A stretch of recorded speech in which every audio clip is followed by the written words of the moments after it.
श्री सच्चिन्नारायणस्वामिने नमः।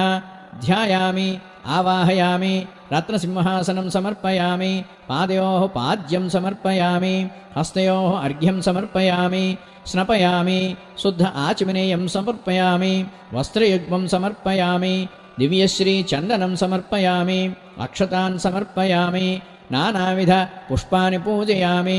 ओं केशवाय नमः नारायणाय नमः माधवाय नमः गोविन्दाय नमः विष्णवे नमः मधुसूदनाय नमः त्रिविक्रमाय नमः वामनाय नमः श्रीधराय नमः ऋषिकेशाय नमः पद्मनाभाय नमः दामोदराय नमः संकर्षणाय नमः वासुदेवाय नमः परद्युम्नाय नमः अनिरुद्धाय नमः पुरुषोत्तमाय नमः अधोक्षजाय नमः नारसिंहाय नमः अच्युताय नमः जनार्दनाय नमः उपेन्द्राय नमः हरये नमः श्रीकृष्णाय नमः।